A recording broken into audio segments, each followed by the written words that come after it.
Assalamualaikum warahmatullahi wabarakatuh. Saya Khairul Marsida dari kelas TIG STB 192248 akan mempresentasikan hasil kerja tugas saya rekayasa perangkat lunak. Di dalam mode SDLC itu ada banyak, namun di sini saya akan membahas di model RAD atau Rapid Application Development, adalah model proses pembangunan perangkat lunak yang tergolong dalam teknik incremental atau bertingkat. RAD ini menekankan pada siklus pembangunan pendek, singkat, dan cepat. Waktu yang singkat adalah batasan yang penting untuk model ini. Selanjutnya, kelebihan dari RAD sendiri itu dapat membeli sistem yang baru memungkinkan untuk lebih menghemat biaya ketimbang mengembangkan sendiri. Nah, selanjutnya proses pengiriman menjadi lebih mudah. Hal ini dikarenakan proses pembuatan lebih banyak menggunakan potongan-potongan skrip. Kekurangan dari RAD sendiri ini dengan melakukan pembelian belum tentu bisa menghemat biaya dibandingkan dengan mengembangkan sendiri. Membutuhkan biaya tersendiri untuk membeli peralatan-peralatan penunjang seperti misalnya software dan hardware. Selanjutnya ada model iteratif. Dalam iteratif model SDLC, proses iteratif itu dimulai dengan implementasi sederhana dari komponen kecil dari software sampai dengan meningkatkan versi dari sebuah software dengan update-updateannya sehingga software siap digunakan ke user. Nah, di setiap iteratifnya itu ada perubahan baik desain maupun fungsi ditambahkan. Ide dasar di balik metode ini itu adalah untuk mengembangkan sistem melalui siklus berulang atau iteratif dan dalam porsi kecil di setiap update-nya.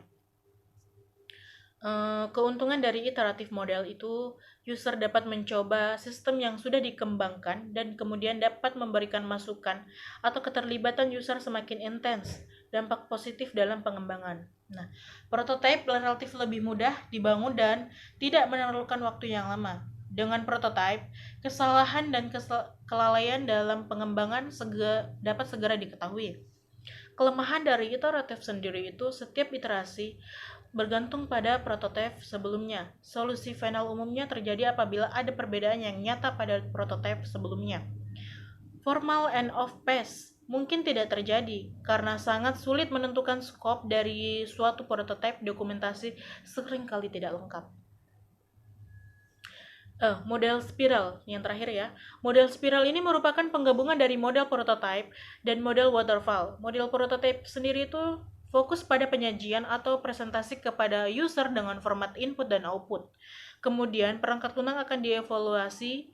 Metode waterfall yang fokus pada proses pengembangan perangkat lunak yang sistematis atau berurutan. Pada model spiral ini menekankan pada analisa risiko setiap tahapannya. Kelebihan dan kekurangannya. Kelebihan dari spiral model ini tuh menggunakan prototipe sebagai mekanisme pengurangan risiko pada setiap keadaan di dalam evolusi produk. Lebih cocok untuk pengembangan sistem dan perangkat lunak skala besar. Dapat disesuaikan agar perangkat lunak bisa dipakai selama hidup perangkat lunak komputer.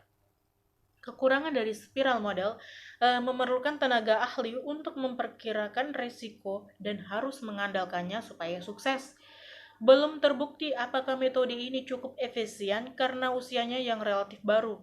Memerlukan penaksiran risiko yang masuk akal dan akan menjadi masalah yang serius jika risiko mayor tidak ditemukan dan diatur.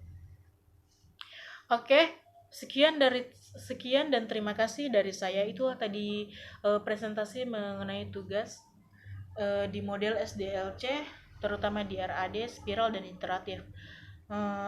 Kurang lebihnya mohon dimaafkan. Terima kasih. Assalamualaikum warahmatullahi wabarakatuh dan selamat siang.